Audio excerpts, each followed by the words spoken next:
Hello everyone, एक बार आज हम लोग फिर आ चुके हैं मेंटल एबिलिटी की क्लास लेकर।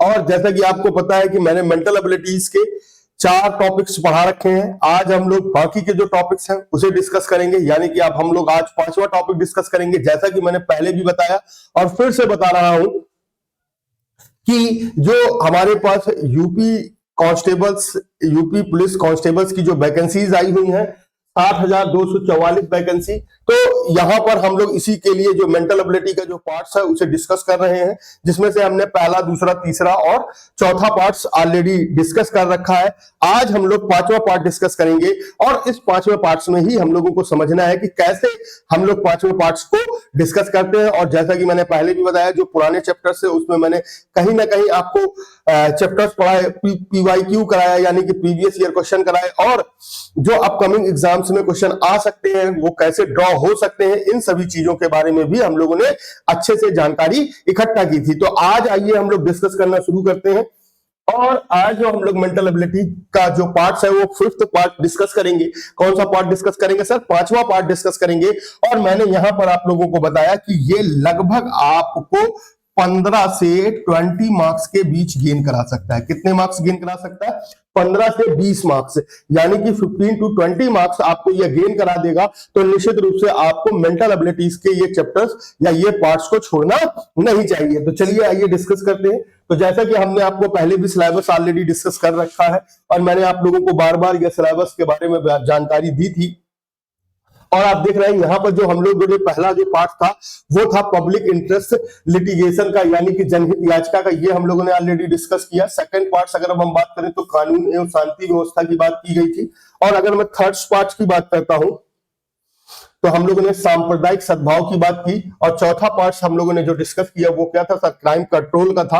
अब हम लोग जो डिस्कस करेंगे वो कौन सा होगा? रूल्स ऑफ लॉ, यानी कि विधि का शासन। तो यानी कि जो हमारे पास जो शासन चल रहा है, जो कानून चल रहा है, जो रूल्स चल रहे हैं, जो रेगुलेशंस है, उसके बारे में आज हम लोग डिस्कशन करेंगे। और धीरे धीरे आगे बढ़ते हुए हम लोग सारे के सारे जितने भी आप देख रहे हैं यहां पर मैंने आपको सारे टॉपिक्स लिख रखे हैं। टोटल 13 टॉपिक्स हैं जो हम 1 by 1 डिस्कस कर रहे हैं, जिसमें से हम लोगों ने 4 टॉपिक्स डिस्कस कर लिया है। तो आज हम लोग रूल्स ऑफ लॉ यानी कि विधि का शासन हम लोग डिस्कस करना शुरू करेंगे। तो चलिए शुरू करते हैं, न ज्यादा देर नहीं करते हुए आइए वीडियो स्टार्ट करते हैं और देखते हैं कि कैसे होता है ये चैप्टर्स और क्या क्या इन चीजों में इंपॉर्टेंस है और कैसे हमें इस तरीके के क्वेश्चंस को सॉल्व करना है। ठीक है ना? तो चलिए, बहुत बढ़िया। अब आप देख रहे हैं कि विधि के शासन से तात्पर्य क्या है। अब अगर हम ध्यान से समझें तो यहां पर सबसे पहली बात लिखी हुई है, विधि का जो शासन या कानून का जो शासन है, यानी कि रूल ऑफ लॉ है, का अर्थ कानून सर्वोपरि है।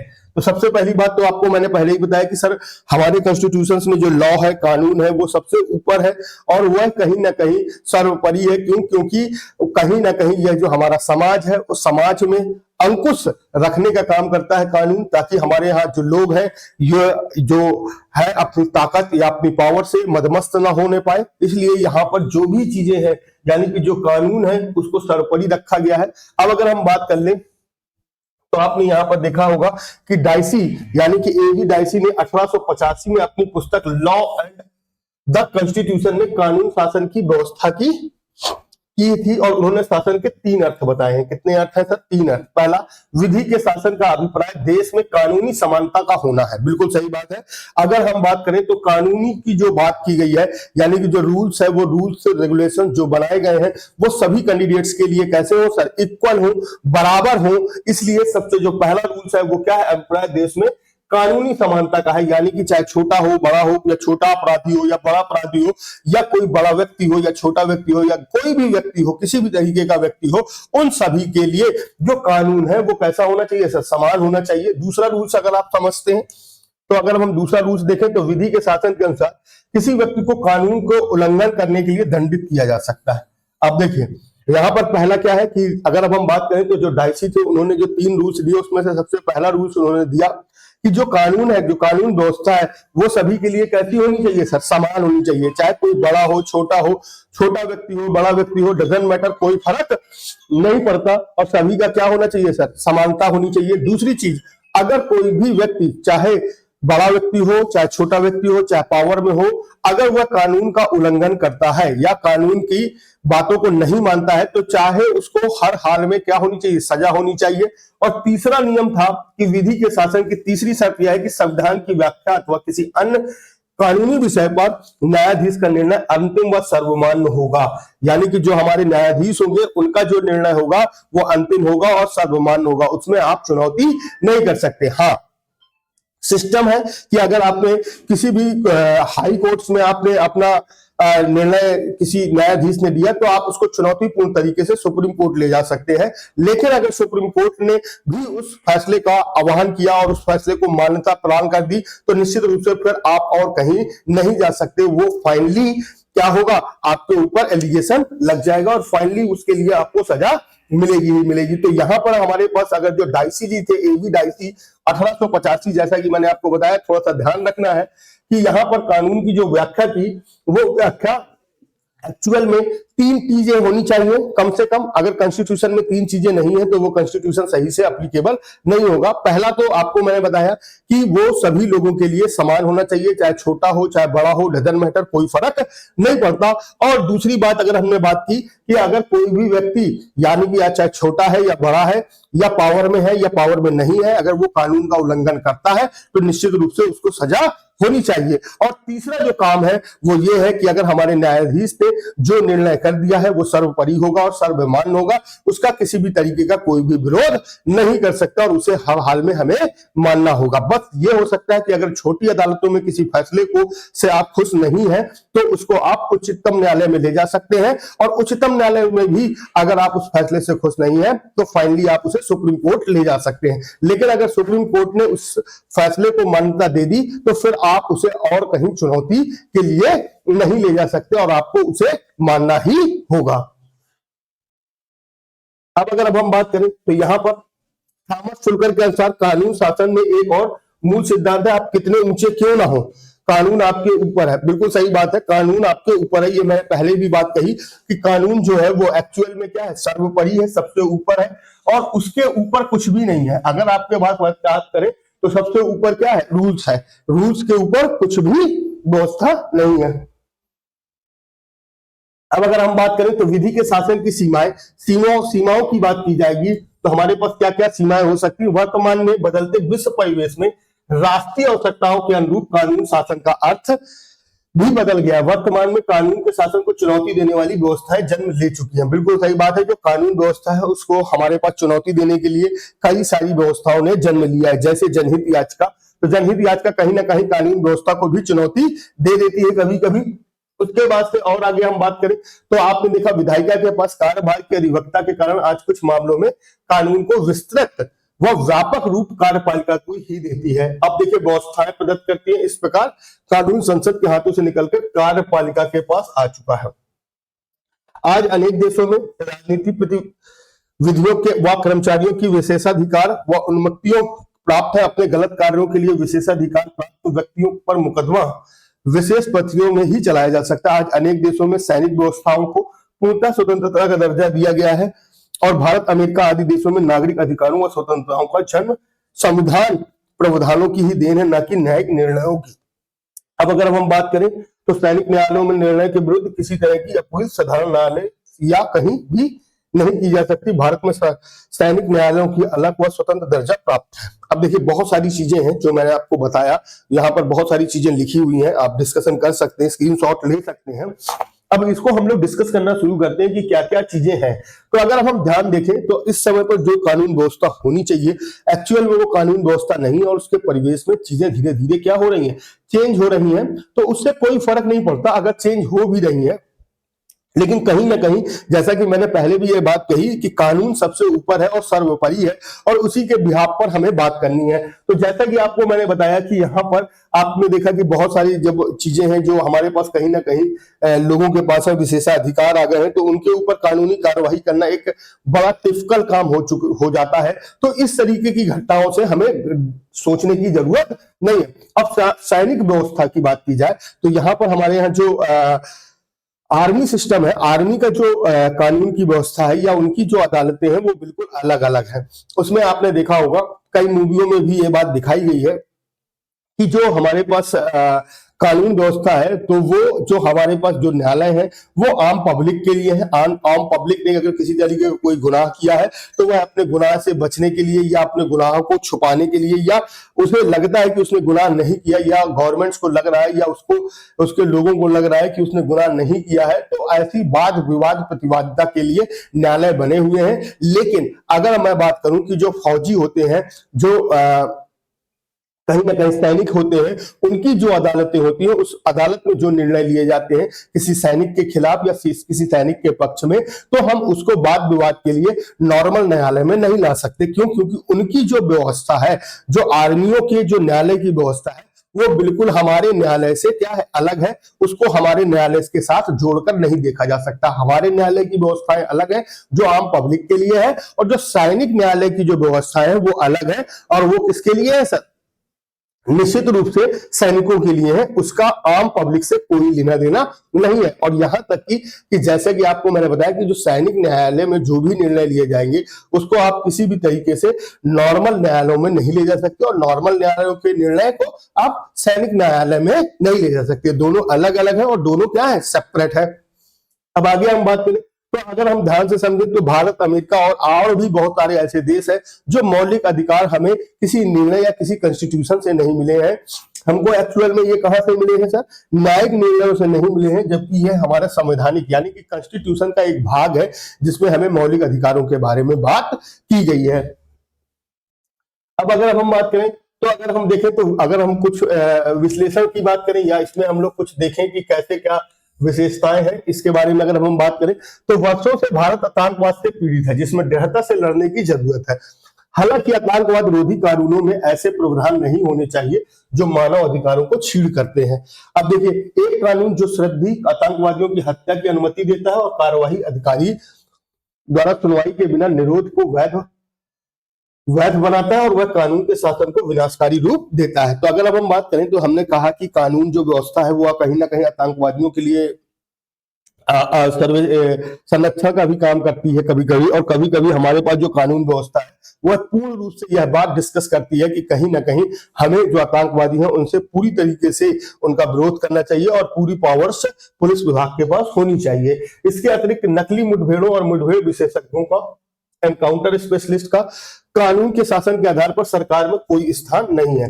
अब अगर आप देखते हैं कि बहुत सारे पुलिस ऑफिसर्स हैं जो ओरिजिनल एनकाउंटर की जगह पर, एनकाउंटर ऐसा नहीं है कि होते नहीं है, एनकाउंटर होते हैं, लेकिन कभी कभी क्या करते हैं कि पुलिस वाले अपने बैचेस को बढ़ाने के लिए या किसी भी तरीके की घटनाओं को बढ़ाने के लिए वो फर्जी एनकाउंटर कर सकते हैं। कई बार ऐसे मामले सामने आए हैं, देखने को मिले हैं।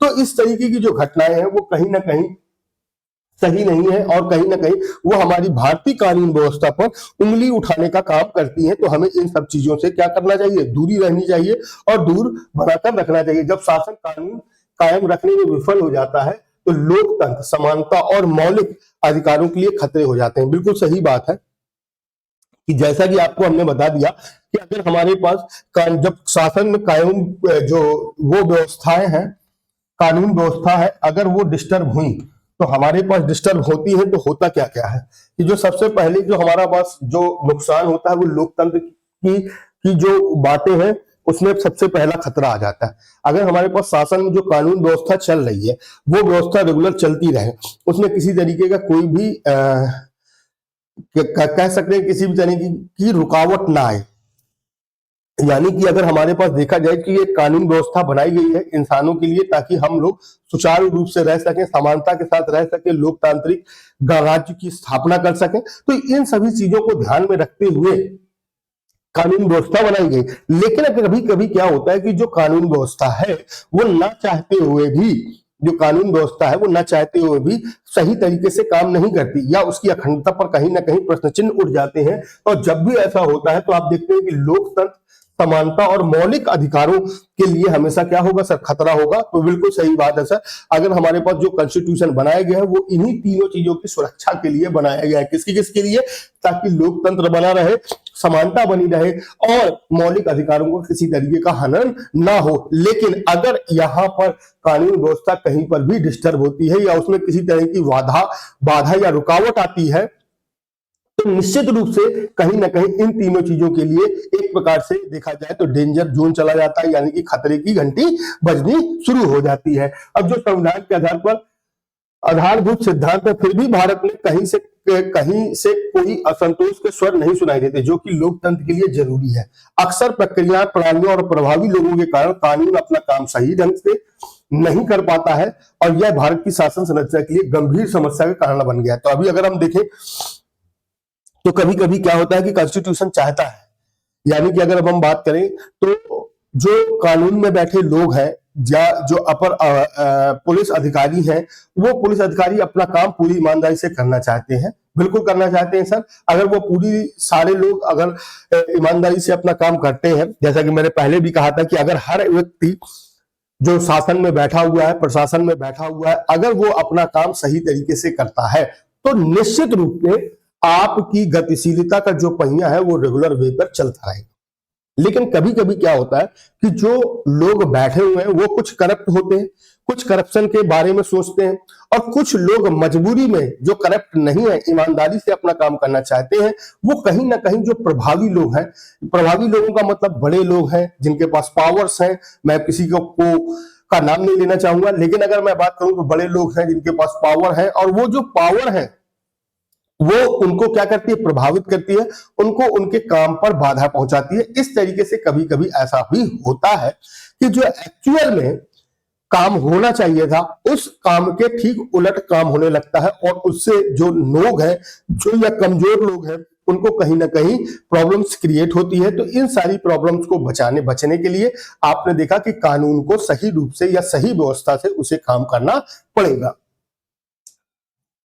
अब देखिए यहां पर लिखा, भारतीय अदालतों में वर्तमान में कई मामले लंबित हैं, अतः जिस दर पर न्याय मिल रहा है उससे तभी सुधार होगा जब प्रत्येक मामले की कुशलता से सुनवाई होगी। तो बिल्कुल सही बात है। अब अगर मैं बात करूं तो यहां पर आपने देखा कि जो हमारे भारत की अदालतें हैं उसमें कहीं ना कहीं अगर हम ध्यान से समझें तो बहुत सारे लूज फोन है, और कहीं ना कहीं उसमें लंबित मामले बहुत सारे हैं और बहुत समय लग जाता है। अगर वह जो मामले हैं वो सही टाइम पर सुचारू रूप से अगर पूछे जाए या सुचारू रूप से कुशलता पूर्वक उनका समाधान होता रहे, तो निश्चित रूप से हमें ध्यान रखना होगा कि निश्चित रूप से हमारी जो व्यवस्था है वो कभी भी भंग नहीं होगी, और उससे क्या होगा कि जो हमारी कानून व्यवस्था है उसमें बहुत अच्छा सुधार होगा निश्चित रूप से। तो चलिए आगे बढ़ते हैं और देखते हैं भारत में कानून शासन का विश्लेषण। अब अगर हम बात करें तो कोविड-19 महामारी के संदर्भ में देखा जाए तो भी राष्ट्र न केवल स्वास्थ्य क्षेत्र में बल्कि कई मानवीय गतिविधियों में त्वरित निर्णय लेने और त्वरित कार्यों के लिए संकट गुजर रहे थे। ऐसे में देखा गया जाए तो आपातकालीन स्थितियां सामान्य निर्णय लेने की प्रक्रियाओं की प्रतीक्षा नहीं कर सकती थी। अब देखिए कभी कभी ऐसी भी चीजें हो जाती हैं कि कानून व्यवस्था को हमें ऊपर तो रहता ही है, सर्वोपरि है ही है, लेकिन कभी कभी ऐसी भी देश में व्यवस्थाएं हो जाती हैं, जैसे कि आपने देखा होगा बहुत पहले एक व्यवस्था थी इमरजेंसी की। अब इमरजेंसी की व्यवस्थाओं में ये सारी चीजें घटनाएं होना स्वाभाविक सी बात है।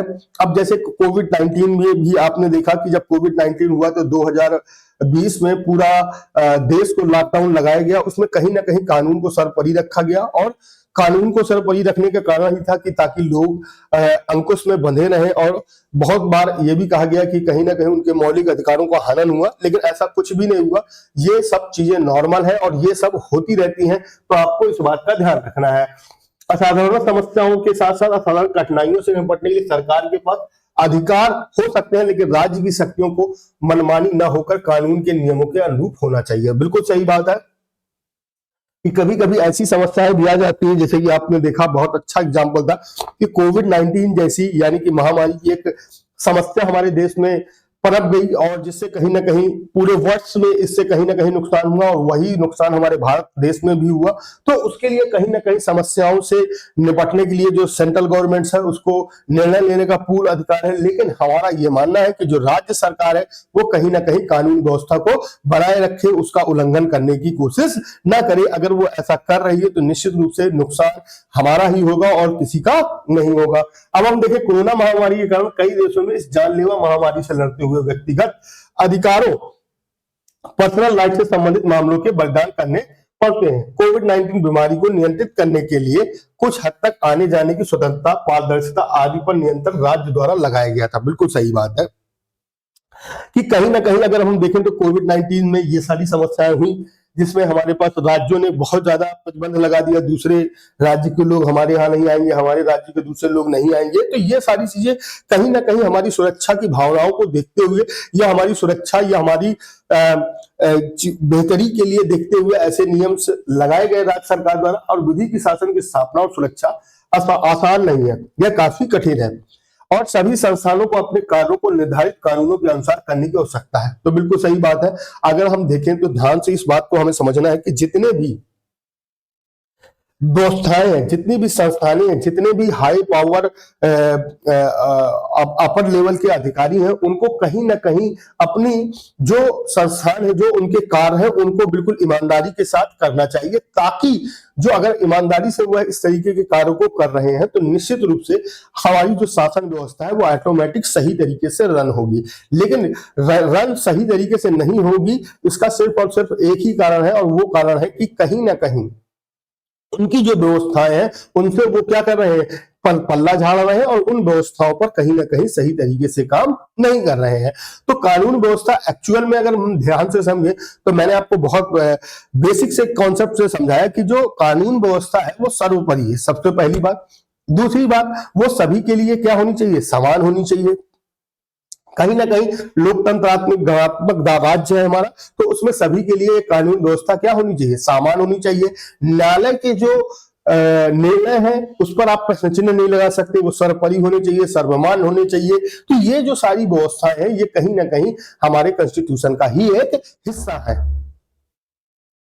अब अगर हम बात करें तो विधि के शासन से संबंधित सिद्धांत और विधियों की सर्वोच्चता, तो अगर हम बात करें तो सिद्धांत क्या क्या है, तो सबसे पहले देखिए डाइसी जी है, ये बहुत इंपॉर्टेंट है, आपको ध्यान रखना है। डाइसी ने इस सिद्धांत में कामन विधि को केंद्रीय और अति विशिष्ट लक्षण कहा है। क्या कहा है सर, केंद्रीय और अति विशिष्ट लक्षण, यानी कि सेंट्रलाइज सिस्टम है और बहुत जो इसके लक्षण है वो बहुत अच्छे हैं और विशिष्ट है, यानी कि अपर है और निश्चित रूप से। अब अगर हम बात करें तो आगे क्या कह रहा है, विधि शासन के अभिप्रेत है, नियमित विधि की अत्यधिक सर्वोच्चता और प्रधानता जो मनमानी शक्ति के प्रभाव के विरुद्ध है और मनमानीपन के परमाधिकार के सरकार के भी व्यापक विवेकाधिकार अस्तित्व और अपवर्जन करता है। डाइसी का यह विचार है कि जहां कहीं भी विवेकाधिकार है वहीं मनमानी करने की गुंजाइश रहती है, जो नागरिकों के विधिक स्वतंत्रता को क्या करती है, असुरक्षा की ओर ले जा सकती है। तो बिल्कुल सही बात है। अब अगर हम बात करें तो कभी कभी अभी आपने देखा कि एक सिस्टम बनाया जा रहा है, बहुत अच्छा सिस्टम है। आप लोग इस बात को समझें कि पहले हमारे यहाँ कमिश्नरेट सिस्टम नहीं था, लेकिन अब अगर हम यूपी में देखें तो 7 जिलों में कमिश्नरेट सिस्टम रखा गया, जिसमें से सबसे पहला नोएडा, उसके बाद से लखनऊ, उसके बाद से बनारस, उसके बाद से आगरा, इलाहाबाद, मेरठ, कई जगहों पर आपने देखा कि हमारे पास कानपुर, तो 7 जिलों में कमिश्नरेट बना दिया गया। अब कमिश्नरेट बना दिया गया तो उससे नुकसान क्या हो सकता है, डाइसी के द्वारा अगर हम बात करें तो उससे नुकसान क्या हो सकता है, उससे फायदा क्या हो सकता है। तो उससे नुकसान की बात की जाए तो देखा गया कि यहाँ पर कहीं ना कहीं जो कमिश्नरेट सिस्टम है उसमें विवेकाधिकार है। विवेकाधिकार है मतलब कहा जा रहा है कि जो पुलिसों के पास, यानी कि जो पुलिस अधिकारी होंगे उनके पास विशेष पावर होगी। क्या होगी सर, विशेष पावर होगी, और उनका अंकुश हटा दिया जाएगा, किसका, डीएम का और मजिस्ट्रेट का। पहले क्या होता था कि अगर कमिश्नरेट सिस्टम नहीं होता था तो किसी भी जिले में जो सबसे बड़ा अधिकारी था वो क्या था सर, एसपी था। यानी कि अगर छोटा जिला है तो एसपी और बड़ा जिला है तो एसएसपी, यानी कि सीनियर सुपरिटेंडेंट पुलिस, और सुपरिटेंडेंट पुलिस किसमें था, जिले का सबसे बड़ा अधिकारी था। लेकिन कहीं ना कहीं उस जो जिले का अधिकारी था उस पर भी क्या आना था कि कहीं ना कहीं अंकुश था। क्या था, अंकुश था, और अंकुश किसका था, डीएम का था और मजिस्ट्रेट का था। उसको खुद के विवेकाधिकार से काम करने की आवश्यकता थी, लेकिन उतनी नहीं जितनी वो चाहता था। तो लेकिन कमिश्नरेट सिस्टम में ऐसा नहीं होता। कमिश्नरेट सिस्टम में जो अपर अधिकारी होता है वही पूर्ण विवेकाधिकार से काम कर सकता है। तो आपको मैंने बताया कि जब हमको पूर्ण स्वतंत्रता हो जाती है या किसी तरीके का हमारा अंकुश खत्म हो जाता है या हमारे ऊपर जो पावर्स रखी हुई है ताकि हम भटके ना, इधर उधर काम ना करें, वो हमारे पास नुकसान हो सकता है। किसके अनुसार? डाइसी के अनुसार। और अगर हम बात गुंजाइश रहती है जो नागरिक के विधिक स्वतंत्रता को असुरक्षा की ओर ले जाती है। बिल्कुल सही बात है सर कि कहीं ना कहीं अगर किसी पावरफुल आदमी को कहा दिया जाएगा कि तुम अपनी पावर या अपने विवेक से यह काम करो, तो कहीं ना कहीं अगर वो सर्वसम्मति से वह काम नहीं करता तो नुकसान होने के चांसेस बढ़ जाते हैं और कहीं ना कहीं गुंजाइश रहती है और नागरिकों की जो विधिक स्वतंत्रता है उसकी असुरक्षा की ओर ले जाती है। बिल्कुल सही बात है। डाइसी ने यह मत व्यक्त किया कि कोई भी व्यक्ति केवल उस दशा को छोड़कर जबकि देश कि सामान्य न्यायालय के समक्ष सामान्य विधिक तरीकों से विधि की विशिष्ट उल्लंघन स्थापित किया जा चुका है, दंड योग्य नहीं है। बिल्कुल सही बात है। अगर हमारे पास बात कहे, डाइसी जी ने कहा कि अगर कोई भी व्यक्ति है जिसने अपराध किया है और वो न्यायालय के समक्ष ले जाता है और न्यायालय जब तक उसको किसी तरह के दंड के प्रावधान की ओर अग्रसर नहीं करता है तो आप उस तरीके से वह दंड का भोगी नहीं होगा। दंड का भोगी वो तभी होगा जब उसे निश्चित रूप से जो हमारी न्यायालय है वह उसको दंड के लिए प्रेरित करेगी और उस न्यायालय में उसका जो गुनाह है वह निश्चित रूप से क्या होगा कि जो उसका जो न्यायालय में जो उसका गुनाह है वो प्रूफ हो जाता है तो निश्चित रूप से उसको सजा मिलेगी। और अगर गुनाह प्रूफ नहीं होता तो न्यायालय के बिना विवेकापूर्ण निर्णय के आप उसे किसी तरीके के दंड का योग्य नहीं होगा, दंड का योग्य नहीं होगा। कब? जब न्यायालय ने उसे समान विधिक तरीकों से विधि विशिष्ट उल्लंघन स्थापित किया जा चुका है। इस प्रकार किसी व्यक्ति को दंड का पात्र तभी माना जा सकता है अथवा तो विधि पूर्वक उसे दंडित तभी किया जा सकता है जबकि सामान्य न्यायालय के समक्ष सामान्य विधिक तरीकों से यह स्थापित हो चुका है कि उसमें किसी विधि की सुस्पष्ट उल्लंघना की है। बिल्कुल सही बात है। विधि बोले तो रूल्स, विधि बोले तो कानून, ठीक है ना। विधि बोले तो विधि का एक ही मतलब है सर, रूल्स, यानी कि कानून। विधेयिका इसीलिए बनाई गई, रूल्स बुक्स इसीलिए बनाई गई हैं कि आप उसका क्या करें, फॉलो करें। देखिए मैंने आपको एक एग्जांपल भी समझाया था कि चेस के खेल में क्या होता है कि जो गोटियां होती हैं जो चलते हैं हम लोग, तो वो सारी अलग अलग होती है। सबसे छोटी गोटी जैसा कि मैंने आपको बताया कि प्यादे की गोटी होती है, उससे बड़ी गोटी अगर हम देखें तो हाथी की होती है, ऊंट होता है, घोड़ा होता है, रानी होती है जिसे हम लोग वजीर भी कहते हैं, और राजा होता है। तो सबकी जो चलने के रूल्स हैं वो अलग अलग है। अगर आप रूल्स को कहीं ना कहीं ब्रेक करते हैं तो निश्चित रूप से आप क्या है दंड के भागीदारी होंगे। तो वैसे ही मैंने क्या कहा, यहाँ पर साफ साफ लिखा है कि विधि यानी कि जो रूल्स है उसका सुस्पष्ट क्या करता है, उल्लंघन करता है। यानी कि जो रूल्स थे, रेगुलेशंस थे, उनको उसने नहीं माना और अपने मनमर्जी का काम किया और कानून व्यवस्था को क्या कर दिया, तोड़ दिया। तो इससे कहीं ना कहीं क्या होगा, जो रूल्स हैं वो क्या होंगे, अस्पष्ट हो गए और कहीं ना कहीं वो दंड का भागीदार हो गया। लेकिन अगर हमारे पास न्यायालय में यह बात प्रूफ नहीं होती कि उसने किसी तरीके का कोई भी गुनाह किया है या कोई भी उसने गलत काम किए हैं, तो निश्चित रूप से उसको किसी भी तरीके का सजा का वो हकदार नहीं होगा। तो हमने क्या बताया कि न्यायालय सर्वोपरि है, कानून से भी ऊपर कोई अगर चीज है तो वो क्या है, न्यायालय है। अब अगर हम बात करें तो विधि के समक्ष समता, अगर इसका तात्पर्य यह है कि सभी व्यक्तियों को विधि के समक्ष समान, डाइसी की यह प्रतिपादना थी कि प्रत्येक व्यक्ति एक ही विधि के अधीन है, कोई भी व्यक्ति किसी व्यक्ति विधि के ऊपर या विधि से परे नहीं है।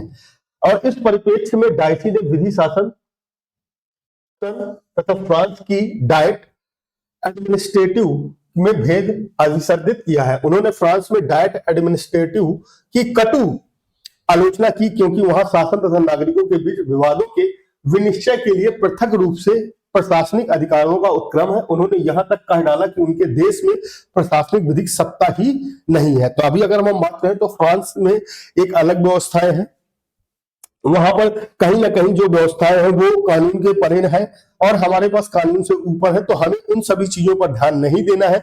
हमें अपने मूल रूप पर ध्यान देना है कि कहीं ना कहीं जो भारत में जो विधि व्यवस्था है वो बहुत बढ़िया है और हमें ध्यान रखना है। और फ्रांस में जो डायट एडमिनिस्ट्रेटिव की कटु आलोचना की है, वो अब उनका डायसी जी का पर्सनल ओपिनियन था या पर्सनल मत कह सकते हैं, क्योंकि वो उनके देश के लिए कहीं ना कहीं बेहतर कानून है। हमारे देश के लिए वो कैसा है, हमें उससे कोई लेना देना नहीं है। अब अगर हम बात करें, डायसी का यह मत है कि सभी व्यक्ति उसका पद अथवा ओहदा चाहे जो भी हो, देश की समान विधि और समान न्यायालयों की अधीन है। और विधि शासन यानी कि रूल्स ऑफ लॉ किसी भी अधिकारी अथवा किसी अन्य व्यक्ति नागरिकों के निष्पादन करने वाली विधि के अनुपालन अथवा समान न्यायाधिकार क्षेत्राधिकार को छूट प्रदान करने को वर्जित करता है। तो अगर मान लीजिए डायसी ने कहा कि कोई भी व्यक्ति है जो कहीं ना कहीं किसी ऊंचे पद पर है, ऊंचे ओहदे पर है, ऊंचे पद पर है, तो उससे कोई फर्क नहीं पड़ता, सबके लिए जो कानून व्यवस्था है वो क्या है, बराबर है। कि इंग्लैंड में प्रधानमंत्री से पुलिस कांस्टेबल या कर समाहर्ता बिना किसी विधिक औचित्य के अपने कार्यों के लिए उसी प्रकार उत्तरदायी है जिस प्रकार कोई अन्य नागरिक। तो देखिए, अगर अब हम बात करें तो हमारे देश में हो या इंग्लैंड की बात की गई है यहाँ पर कि इंग्लैंड के प्रधानमंत्री से पुलिस कांस्टेबल या कर समाहर्ता बिना किसी विधिक औचित्य के अपने कार्यों के लिए उसी प्रकार उत्तरदायी है जिस प्रकार कोई अन्य नागरिक। तो बिल्कुल सही बात है। तो अगर यहाँ पर हमारे भारत में भी ऐसा ही है कि अगर हम ध्यान से देखें तो चाहे छोटा सा कांस्टेबल हो, चाहे प्रधानमंत्री हो देश का, चाहे कोई बड़ा अधिकारी हो, डीआईजी हो, आईजी हो, एसपी हो, एसएचओ हो, कोई भी हो, कितना भी बड़ा अधिकारी हो, सबकी अपनी अपनी जिम्मेदारी है, वैसी ही जैसी एक समान नागरिक की अपने देश के प्रति जिम्मेदारी होती है। तो वैसे ही ध्यान रखना है, ठीक है ना। उत्तरदायित्व उतना ही उसे अपनी बात का प्रमाण देना होगा कि उसने जो वर्क किया है वो बिल्कुल सही है, तो उतना ही जिम्मेदार है जितना एक समान नागरिक। तो अपने देश में भी ऐसा ही है कि हर एक व्यक्ति अपने काम के प्रति उतना ही उत्तरदायी है जितना हमारा जो देश है उसके लिए प्रति उत्तरदायी है, ठीक है ना, नागरिक उत्तरदायी है। अब विधि के समक्ष समता की बात की गई। डायसी के अनुसार न्यायालयों के अधिकारियों का कोई अतिक्रमण और जनता की उन तुर्क पहुंच पर निर्बंधन उसके अधिकारियों को निश्चित रूप से जोखिम में डाल देता है। लॉर्ड डेनिंग ने शब्दों में कहा कि हमारी अंग्रेजी विधि किसी लोक अधिकारी को फ्रांस के प्रशासनिक विधि डायट एडमिनिस्ट्रेशन के पीछे आश्रय की अनुमति नहीं देती है। तो बिल्कुल सही बात है। तो अगर हम बात करें तो लॉर्ड की बात की गई थी, लॉर्ड डेनिंग ने अपने शब्दों में कहा कि हमारी जो नॉर्मल्स है, इंग्लैंड का जो कानून है वो कहीं ना कहीं हमें फ्रांस से बिल्कुल भी लेना देना नहीं है। विधियां मानवीय अधिकारों के परिणाम स्वरूप स्रोत के रूप में है और यह विधिक भावनाओं की प्रबलता या न्यायाधीशा को निर्मित करती है, ठीक है ना। तो अभी हमको ध्यान से रखना है। तो अभी हमने यहाँ पर बताया कि जो विधियां हैं या जो रूल्स हैं, जो रेगुलेशंस है, जो कानून है, वो हमारे अधिकारों के जो परिणाम स्वरूप है उसको अपने साथ लेती है और उसको अपने साथ रखती है। उसमें हमें किसी तरीके का कोई भी विरोध करने की भावनाओं को जन्म नहीं देना चाहिए। अब यह मानना है कि इंग्लैंड के लोगों में जो अधिकार मिले वह अभिसमय तथा प्रथा रूढ़ि द्वारा दिए गए हैं तथा इन अधिकारों की रक्षा न्यायपालिका करती है और विधियों न्यायालयों द्वारा परिभाषित मानवीय अधिकारों के स्रोत के रूप में नहीं माना है। परिणाम इसका अर्थ मानवीय अधिकार सर्वाधिक विधियों से परे है और स्वतंत्रता है। बहुत सारी चीजें हैं, तो हमको इतनी सारी चीजों को दिमाग में रखने की आवश्यकता नहीं है। डायरेक्ट एग्जाम्स में जो अगर कोई चीज पूछी जाती है तो फैक्ट रिलेटेड पूछी जाती है, क्योंकि बहुत बड़ा ये जो एग्जाम है इसमें बहुत अंदर की घटनाओं को नहीं पूछा जाता, बिल्कुल ऊपर ऊपर से आपसे पूछा जाएगा कि आपको इसके बारे में जानकारी है अथवा जानकारी नहीं है। अब वास्तव में यह तीसरा संगठन किसी सिद्धांत की प्रतिपादना नहीं करता, बल्कि ब्रिटिश संवैधानिक पद्धति के एक पहलू की विवेचना करता है जहां लोगों की मूल स्वतंत्रताओं का स्रोत कॉमन है। अधिकार न्यायिक निर्णयों के परिणाम है जिनकी उत्पत्ति पक्षकारों के बीच वास्तविक मामलों से होती है। इन बातों को हमको ध्यान रखना होगा। तो चलिए आइए नेक्स्ट चलते हैं। अब विधि शासन की परम आदर्श के रूप में अवधारणा। तो देखिए, विधि शासन तो परम आदर्श। तो हमने पहले भी बताया कि जो हमारे पास रूल्स हैं, रेगुलेशंस हैं, वो सबसे ऊपर है, सर्वोपरि है, और उनके कुछ परम आदर्श हैं, और उन परम आदर्शों के बारे में हम लोगों को जानना है। तो देखिए, विधि के शासन की परम आदर्शों के रूप में अवधारणा अंतरराष्ट्रीय विधि वेत्ता आयोग के अनुसार। अब देखिए, जो ये बात है, इस बात को समझना है कि सर अंतरराष्ट्रीय जो विधि वेत्ता आयोग है उसके अनुसार क्या कहा गया है। विधि शासन की संकल्पना को परम आदर्श के रूप में इंटरनेशनल कमीशन ऑफ ज्यूरिस्ट ने अपनी 1959 की दिल्ली घोषणा में विस्तृत रूप से प्रतिपादित किया था कि विधि वेत्ताओं की इस घोषणा के अंतर्गत विधि शासन को स्वतंत्र समाज के लिए एक आदर्श के रूप में निरूपित किया गया है। इसके अनुसार विधि शासन के 3 तत्व हैं। कितने तत्व हैं? 3। तो जो विधि या जो रूल्स और रेगुलेशंस है, जो कानून व्यवस्था बनाई गई, वो कहीं ना कहीं आपने देखा किसके लिए है? एक स्वतंत्र समाज के लिए एक आदर्श के रूप में निरूपित किया गया। ऐसा नहीं है कि किसी के ऊपर जबरदस्ती इसको रख दिया गया। ये एक आदर्श है और ये स्वतंत्र समाज की स्थापना के लिए बनाया गया। किसके लिए बनाया गया था? स्वतंत्र समाज की स्थापना के लिए बनाया गया है।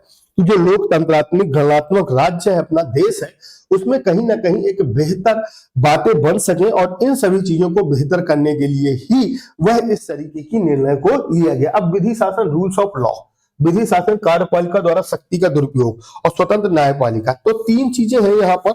आपको मैं तीनों चीजें स्पष्ट करता हूं।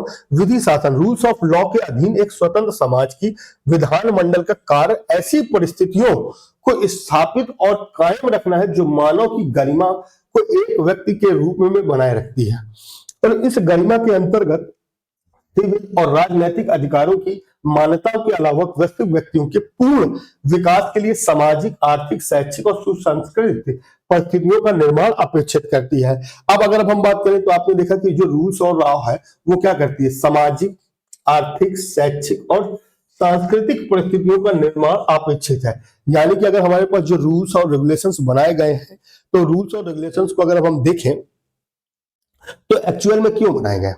वो इसलिए बनाए गए हैं कि ये जो रूल्स और रेगुलेशंस हैं, ये कहीं ना कहीं हमारे जो सामाजिक, जो आर्थिक और जो शैक्षिक और सांस्कृतिक परिस्थितियां हैं, इनका निर्माण जो है वो अच्छे तरीके से हो सके, उसमें किसी तरीके की दुर्भावना ना हो सके, किसी तरीके का भटकाव ना हो, किसी तरीके का तोड़ने की कंडीशंस ना हो। वो हमेशा कैसी होनी चाहिए? एक बेहतर तरीके से होनी चाहिए। इस बात का आपको बहुत अच्छे से ख्याल रखना है।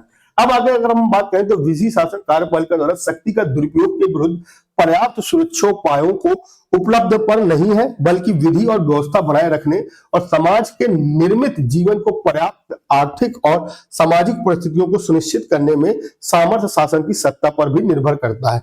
और इन परिस्थितियों के अंतर्गत राष्ट्रीय स्वास्थ्य योजनाएं, सामाजिक सुरक्षा, विधि न्यायालय में पहुंच और निर्वाह है, मजदूरी का अधिकार। तो आपने देखा कि जो विधि शासन है, वो जो कार्यपालिका है, कहीं ना कहीं देखिए विधि यानी कि जो रूल्स है वो कहीं ना कहीं बाउंडेड है किससे?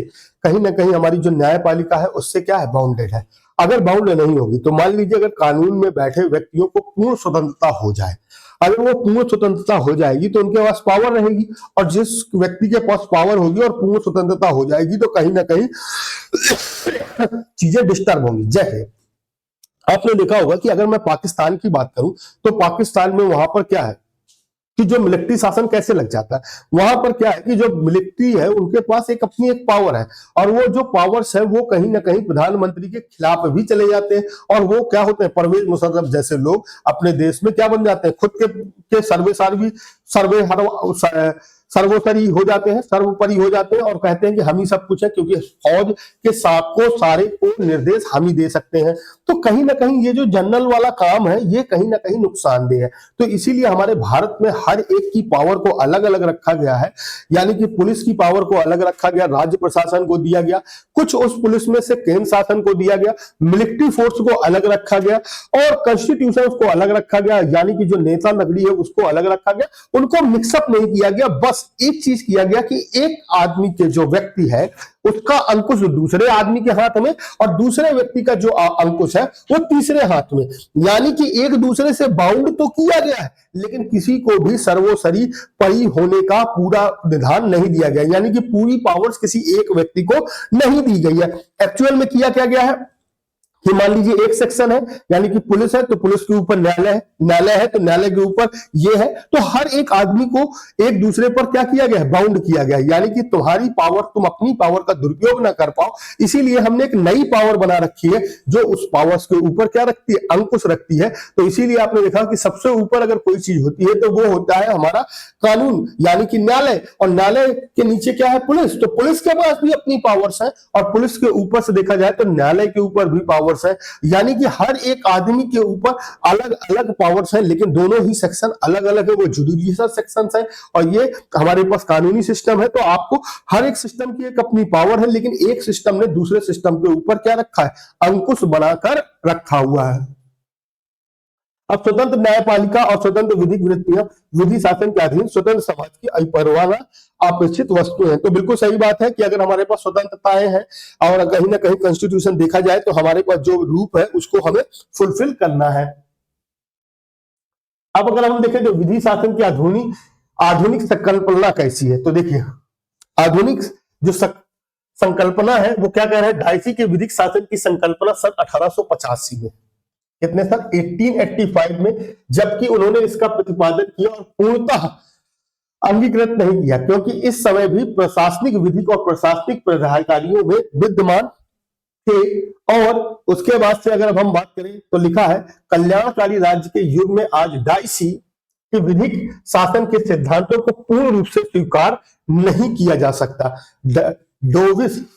डेविस एडमिनिस्ट्रेटिव लॉ में विधि शासन के 7 प्रमुख अर्थ बताए गए। तो देखिए अगर हम बात करें तो हम किसी भी पर्टिकुलर, किसी भी जो विश्लेषक है या जो भी चीजें हैं उनके बातों को हम पूर्ण रूप से सच नहीं मान सकते, हमें कहीं ना कहीं चीजों को देखना होगा।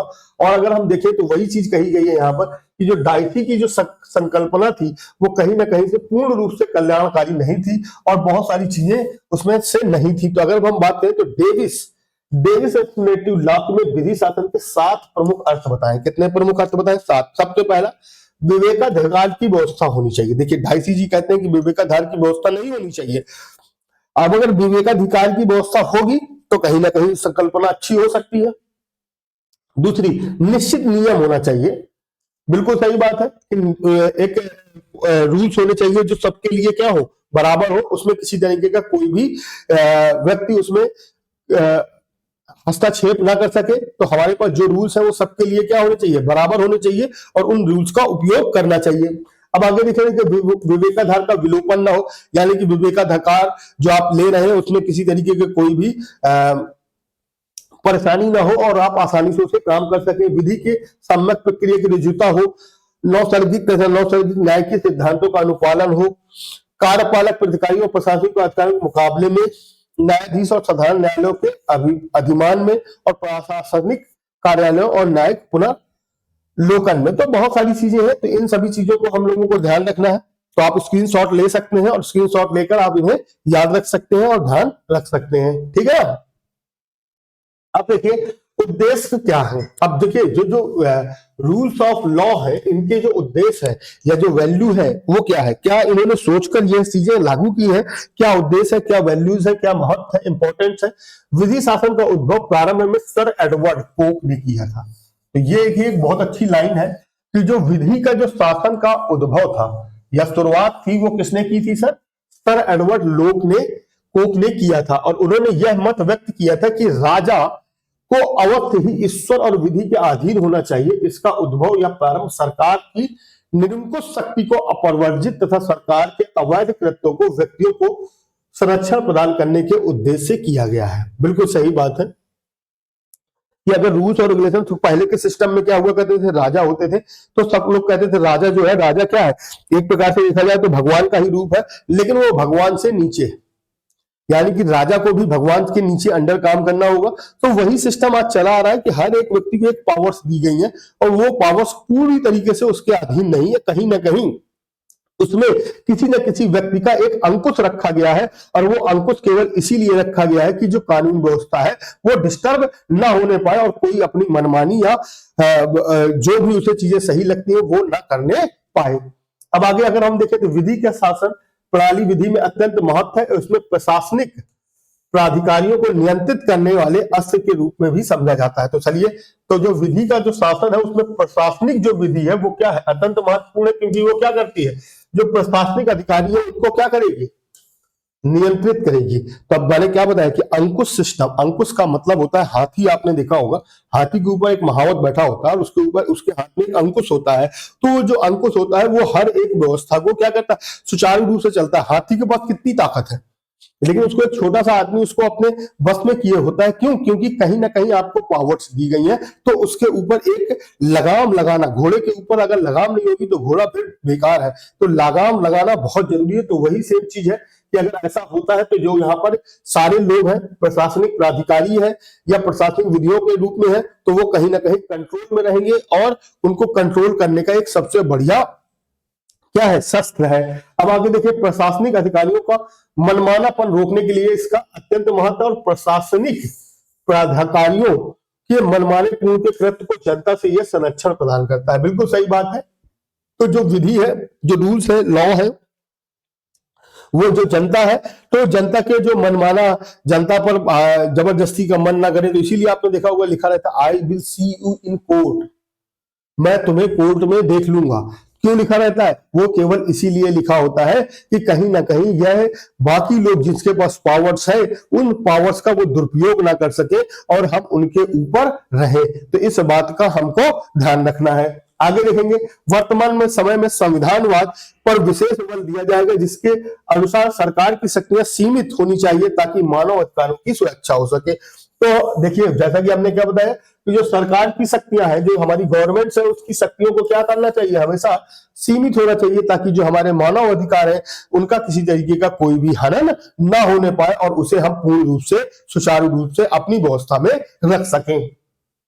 वास्तव में संविधानवाद विधि द्वारा शासित सरकार की स्थापना करता है या ऐसी सरकार की स्थापना करने पर बल देता है जो नियम द्वारा शासन करे, ना कि मनमाने आदेशों के द्वारा। बिल्कुल सही बात है। तो आपने देखा कि वास्तव में जो संविधान है वो क्या करता है कि जो भी हमारे यहाँ जो शासन करता हो, जैसे कि जो प्रधानमंत्री है, राष्ट्रपति है, वो क्या करे, नियम के अकॉर्डिंग, यानी कि रूल्स के अकॉर्डिंग कहीं ना कहीं शासन करे, वो अपने मनमाने ढंग से शासन ना करे। जैसे कि आपने देखा कि पाकिस्तान में अक्सर ये घटनाएं होती रहती हैं कि बहुत सारे देश हैं ऐसे जहां पर मिलिट्री राज लग जाता है, खुद को ही वो अपने राजा मान लेते हैं। तो ये सारी चीजें ना होने पाए, इन सभी चीजों के लिए ही यह बात कही गई है और ये रूल्स बनाए गए हैं। संविधानवाद की विधि की सर्वोच्चता और विधि की समझ सभी नागरिकों की समानता पर बल देता है। तो बिल्कुल सही बात है।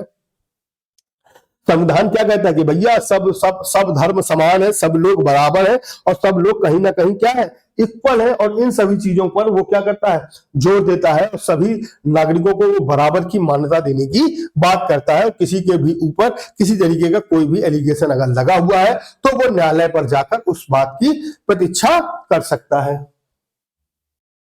अब देखिए, भारतीय संविधान में विधि का शासन, तो अगर हम बात करें तो अभी तक हम लोग जो बात कर रहे थे वो पूरा विधि का शासन की बात कर रहे थे। अब हमारे यहाँ जो गवर्नमेंट है, भारत है, उसमें कैसे क्या है, तो भारत में विधि का शासन का अर्थ अत्यंत व्यापक है। भारतीय उच्च न्यायालय ने श्रीमती इंदिरा गांधी, नेहरू गांधी बनाम राजनारायण 1975 को सुप्रीम कोर्ट में यह अभिकथित किया कि विधि शासन संविधान की मूल संरचना का भाग है और इसे संसद विधि बनाकर भी नष्ट या समाप्त नहीं कर सकती। और विधि शासन के संदर्भ में उच्चतम न्यायालय ने विभिन्न वादों में निम्नलिखित मत व्यक्त किए। पहला, board of high school and intermediate education बनाम कुमारी चित्रा 1970, इस मामले में कहा गया कि वर्तमान समय में विधि शासन नैसर्गिक न्याय का एक भाग है। केस 2, बच्चन सिंह बनाम स्टेट ऑफ पंजाब 1982, पापा, इस मामले में यह कहा गया कि यह विधि शासन के वास्तव में संपूर्ण संविधान में व्याप्त है। तो अभी अगर हम बात करें कि कहीं ना कहीं भारतीय उच्चतम न्यायालय में श्रीमती इंदिरा गांधी, नेहरू गांधी बनाम राजनारायण ने 1975 में सुप्रीम कोर्ट को यह भी कथित किया कि विधि शासन संविधान की मूल संरचना का भाग है। यानी कि अगर हम बात करें तो जो विधि, जो रूल्स ऑफ लॉ है, वो कहीं ना कहीं जो एक संविधान की जो मूल संरचना है उसका एक क्या है, पर्टिकुलर भाग है। और उसमें किसी भी तरीके का कोई भी संसद में आप कानून लाकर या उसे किसी भी तरीके की चीजों को जोड़कर आप उसे खत्म नहीं कर सकते, भंग नहीं कर सकते, नष्ट नहीं कर सकते। आपको अगर नष्ट करना है तो वो पूरी तरीके से सब कुछ बुक्स ही खत्म हो जाए। अगर देखा जाए तो जो ये न्याय व्यवस्था है, कानून व्यवस्था है, वो अलग से नहीं है, वो कहीं ना कहीं जो हमारा कॉन्स्टिट्यूशन है उसका एक पर्टिकुलर क्या है, भाग है, और उसी के बिहाफ पर यह बात तो होती है।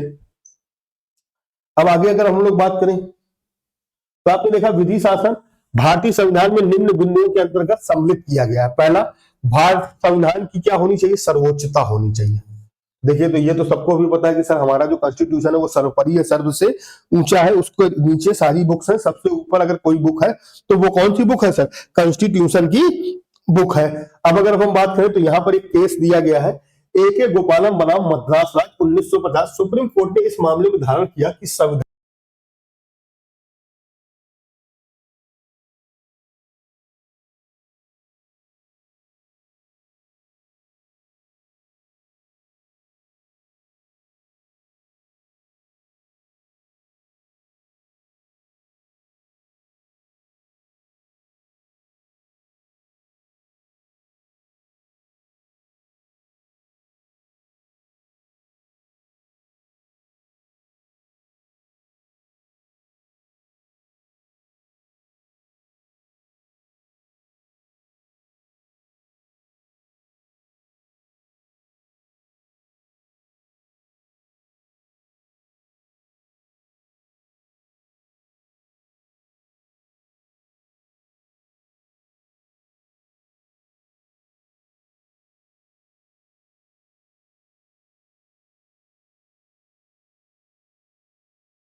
चार्जर